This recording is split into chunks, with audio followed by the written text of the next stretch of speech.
But with that, I have the absolute privilege of inviting a very special lady up here to talk to you about the work that's going on within the communities and beyond in conservation across Africa. She's a fantastic member of the Bush Babies. I welcome Lewyn up here. Come up, Lewyn.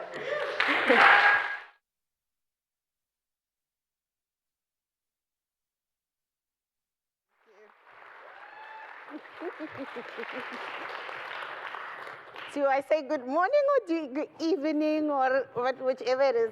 Thank you everybody for coming today. And I'd like, Megan, you forgot to say the man's name after me. Oh, after me. I'd like you all to please just give yourselves a round of applause because we exist because of you guys. So if you could just, thank you so much. And of course, Simon, thank you so much for seeing the work that we do as beneficial for all of the funding that comes through. So thank you so much. And also for bringing me to London for the very first time in my entire life to share with you guys all this work.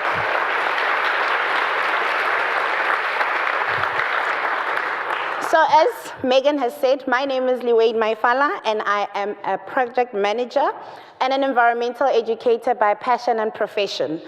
I work for an organization called Transfrontier Africa, whereby I do the environmental education program together with the Black Mamba Anti-Poaching Unit, whereby I create the platform for locals to grow and mature in nature. Who are we, or where are we from, and what do we do? We're a team, or I work with a team of 6 dedicated local members from the disadvantaged communities in the Bapalawura area, which is on the western boundary of the Greater Kruger National Park.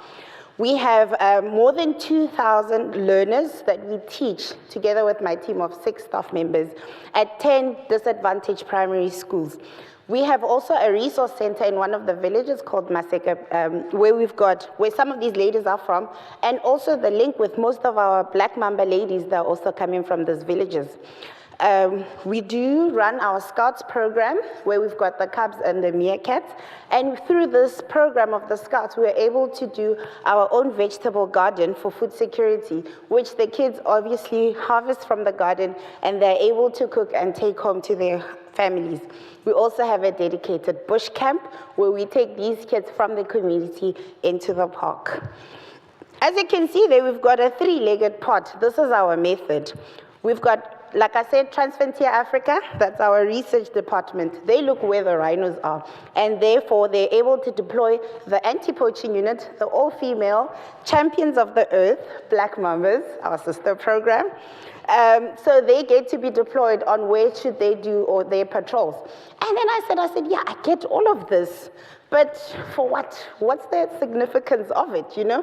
Are we reaching out to the communities? And that is how the Bush Babies program came about. So Bush Babies, as you can see from our logo up there, we're not working with little primates, but it's just basically the kids. Whenever you tell the kids in the communities that that elephant is not going to kill you, their eyes go like, huh? So we want them to have the big ears, like the Bush Baby, where you're telling them actual facts and they actually grab it all in. So babies are all my learners, the 2,000 learners that are actually learning about the bush. As you can see there in that picture, that's a small portion of our classroom. We've got like 80, 90 kids in one classroom. Our method is also, it's interlinked into the school curriculum where the rhino is our basic focus. But we don't talk about poaching in the classroom because obviously we don't deal about that. But we've got the members that would come into the classroom and educate the kids about the poaching. A song is better when you sing it with a tune sang in the same language. What I mean is, if your neighbor is working in the reserve and your neighbor is able to come and teach you at school to say, let's save the species, it becomes better for you to grasp the concept. So we teach the kids about the rhinos and what the rhino needs. You know, if we're not conserving the environment for the rhino might not have a place to stay. It might not have clean water to drink. So that's where we incorporated our lesson lesson plan from. That way, like I also mentioned, the members come to the classroom, the kids go home. After this classroom, they go home and they're like, in a very deserted community where it's dry, we don't even have water now, soldiers came to school. And as a parent, you want to know what were the soldiers doing, and these kids are, no, they say they are the black members, and they say we must conserve rhinos, so we're actually getting our message out into saving these protected areas. We can see here, on our picture there at the bottom, this is one of the methods we're using, is to take the kids out. If we're saying save the rhinos, save the elephants, it's best we take those kids from home to actually see what we're saying you must conserve. And there we can see the late Sipiwe, one of our methods that we also use, is make it relevant for the age of the kids. They would use puppets to get the message across. Also, one of our methods is we've got our bush grannies, the matriarchs of our local communities, like the wise old elephant. Remember I said the Black Mambas ladies, our sister program, they're at work for 21 days. Like you said, Mr. Sam, people dedicated all their time, all their lives and hours for this preservation of our rhino species. Now the children are at home with Granny, and Granny teaches you everything. This is just like the elephant. We're getting water here, and Granny will teach you the basic skills of life. That's what we have in here. Now Granny comes, sits with our kids around the fire when we're doing it at night, or just during the day, and they get to share stories with us about these rhino species. And did you know that the golden rhino, I'm sure you guys have heard about it, right? Nobody. Is it the first time you see this? It's actually not, it's not made of actual gold, but, well, it is made of pieces of gold that were stuck together, but it also has on the inside, it's wood. So this was found in Limpopo province, where I'm representing in South Africa, by these golden hills. How would we know? The grannies are instilling this indigenous knowledge to us. So this is what the information we get around the fire. Granny told us that they found this rhinos. But if you see, we've got 5 rhino species, and this one-horned one does not exist in our landscape or in our part of the world. But it's a symbol of wealth because they used to trade it with the other people, and this is how we get to know such stories. If it wasn't for the grannies to be able to share this information with us, we wouldn't be sitting here to know more about rhinos. Another interesting fact that the grannies have mentioned to us, in the local communities, they have a lot of totem animals. Many people are the shais, they're the elephants, the porcupines, so they are totem animals, but nobody has of the rhino. But whenever the chiefs are talking, or they would associate themselves to the rhinos, and in the Venda tribe, they actually have a rhino dance, which is related to the rains. So if they had good rains in the year, they would have the black rhino dance because it was so aggressive and now they got more water.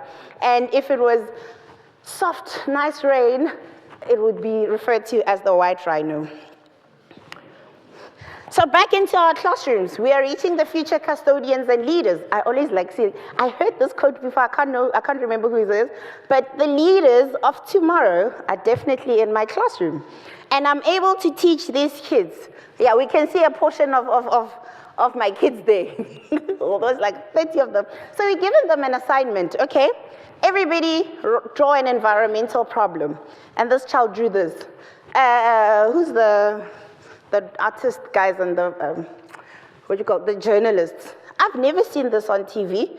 I don't even know when they go poaching. Do they wait at the dam, wait for the rhino to come, and the poacher sits there? Well, it's a human. He says it's human. The human stands there with a gun. This picture speaks volumes. It tells you as an individual what this child knows, doesn't know, aware of what's happening, not aware. But what do you do with such a picture? Do I say, come, take me and show me where you saw this picture happening? No, we instill the love in the child so that tomorrow when he or she draws this, it can be like, not on my watch.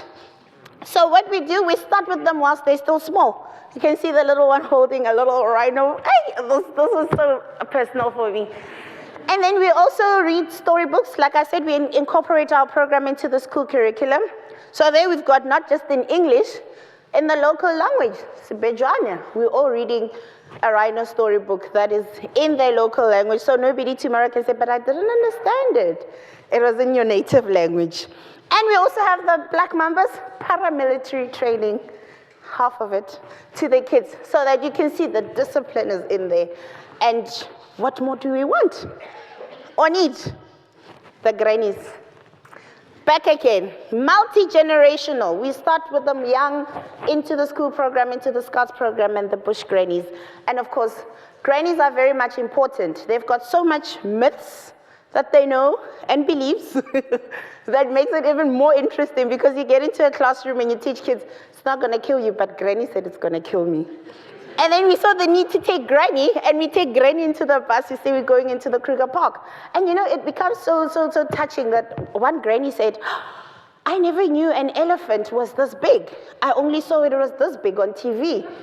You know, and I'm like, yeah, you're Granny, you lying. She said, I only saw it was this big on TV. So having these grannies to come out, you know, when the kids are at school or their actual kids are back at work, anywhere else, Black Mambas be it that, or they're working in Johannesburg in the cities, they are left at home and kids are gone to school, they're sitting alone. And our staff members come in and we exercise with the grannies. They teach, they've got so much knowledge, we can't let them leave with this. They must leave it with us. How they used to do the mealie meals, you know, just getting that information to us, and they're able to teach us on the preservation of these rhino species. And by them doing that, they're able to pass the knowledge down to us. With that being said, we mobilize and strengthen our communities. Because if Granny said, not on my watch, definitely the kids will be able to jive her and say, save our rhino species. We were very much fortunate with this. It was a huge success, this Rhino March. We mobilized all our schools. We said, listen, we're doing a Rhino March. All the kids were joining. And you know, you would think it's just kids involved, but we're walking in the communities, we're singing, we're dancing. Everybody's peeking through the windows. And it's kids.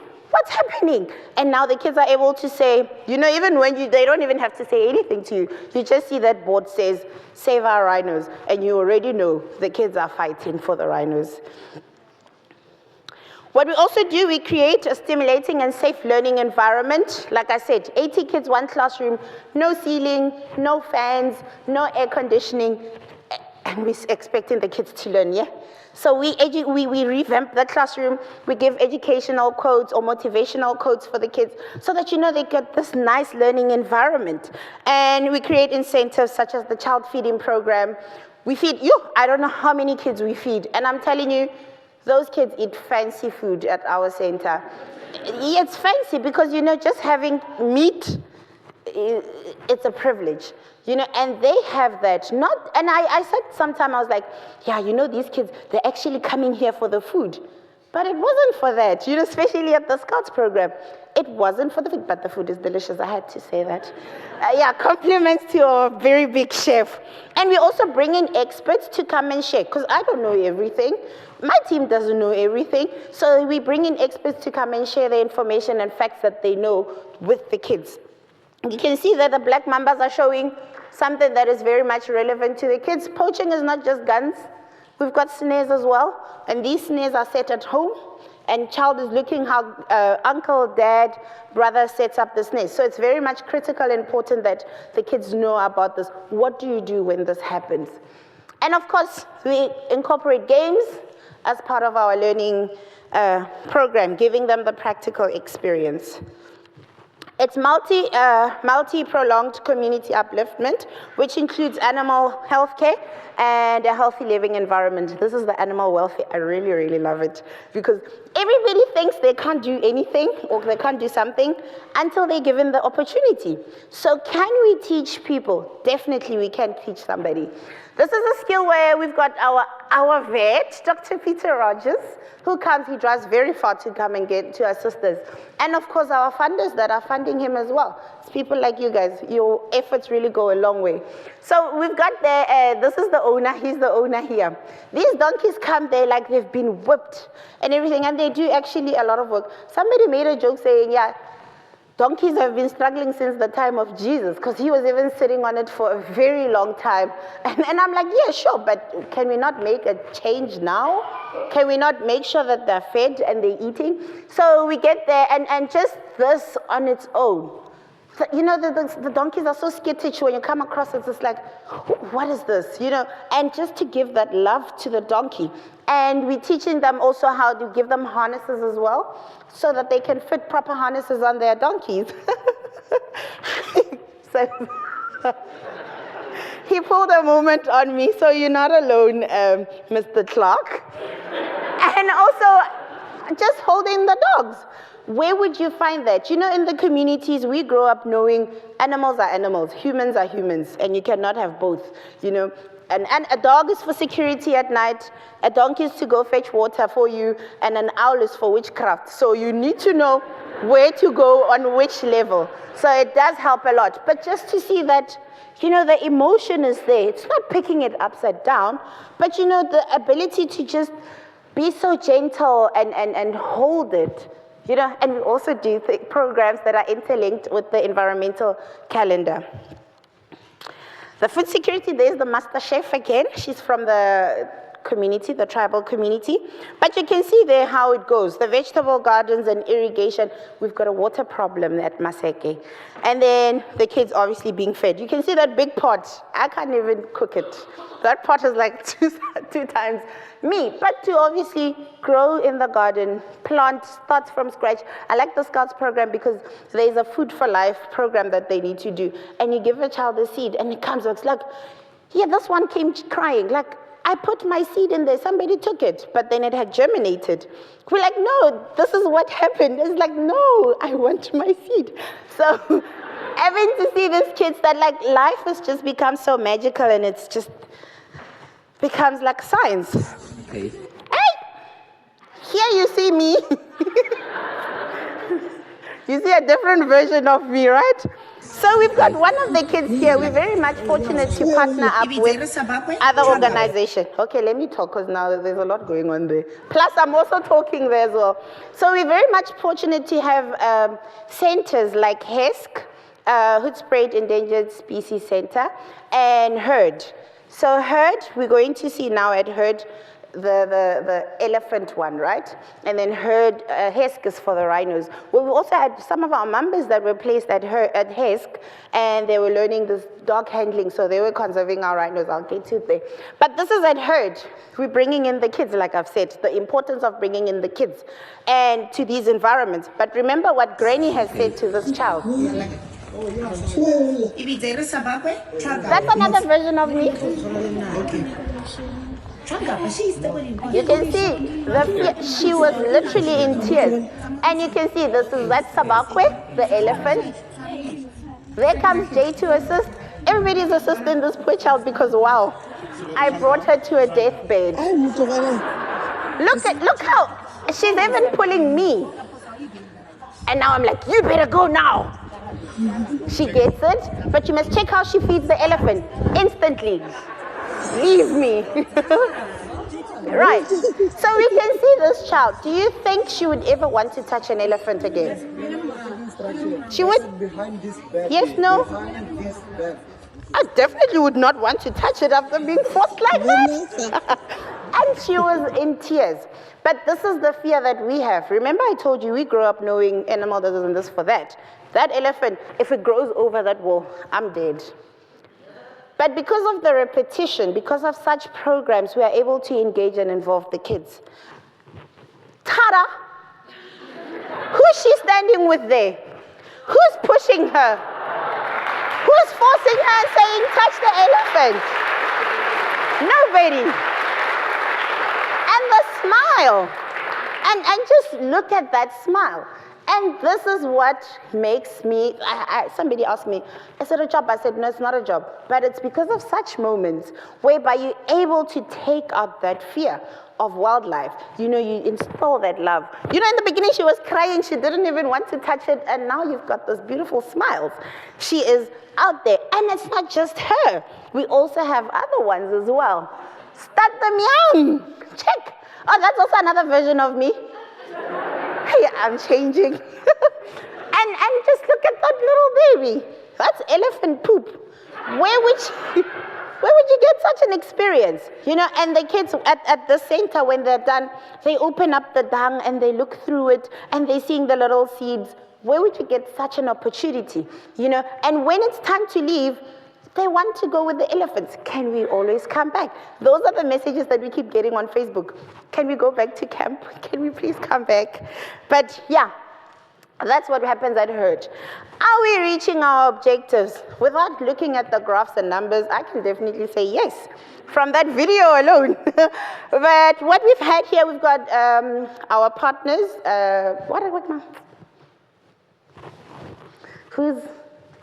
Oh, goodness me. There are so many, guys. You see so many, I even forget you guys. No, man, the Living Desert. The Living Desert came and they did research on the communities, right? So we are on the far northern side, and we've got the communities also on the southern side. Now, on the southern side, we've got Mambas as well, and on the north, we've got Mambas. So we're looking at the impact of the Bush Babies program in the local communities, together with the Black Mambas. And we've seen from this research that most of the community members in the far northern side knew what the Mambas were doing because of the Bush Babies program. And in the south, down in the south, nobody even knew what the Black Mambas were or what they were doing. So that's one of our success stories. But we can see as well that data speaks for itself. Do they see value in wildlife? Most of them definitely. Do they support hunting for money? No.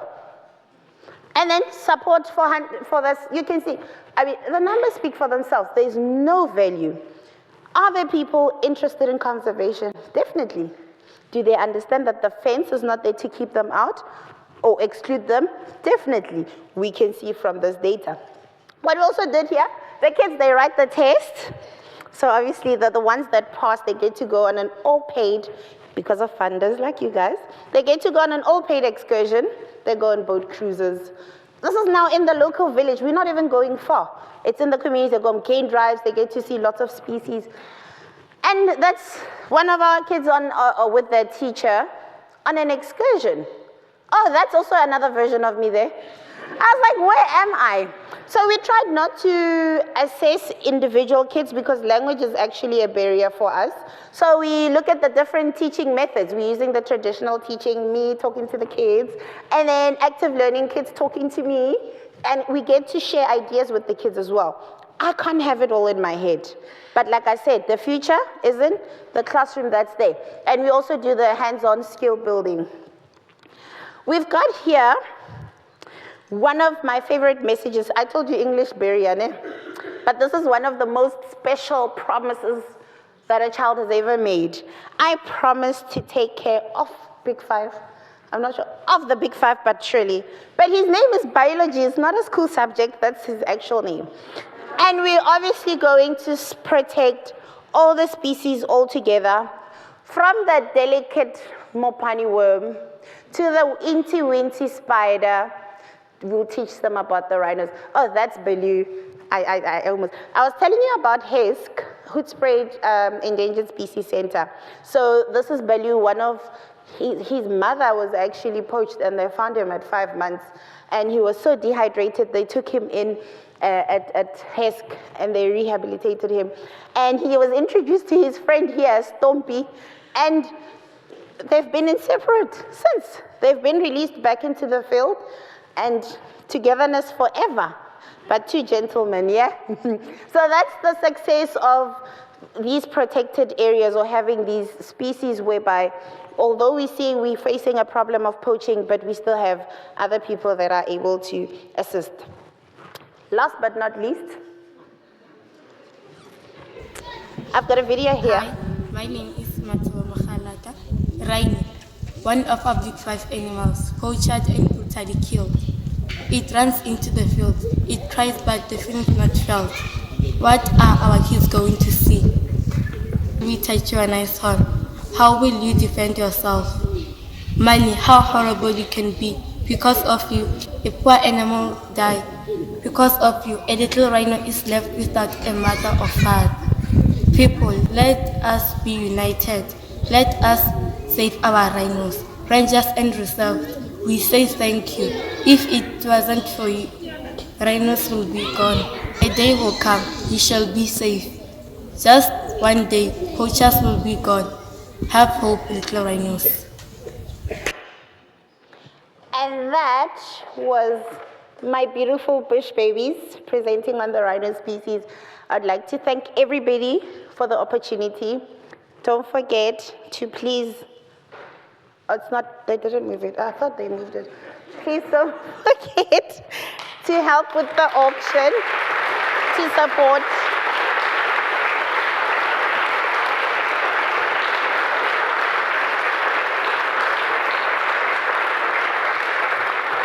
Thank you. And yeah, the last one now. Thank you to everybody for the support. Thank you again, Helping Rhinos. Thank you to all the guest speakers. And of course, thank you to my dear mother and Mr. Craig Spencer and everybody.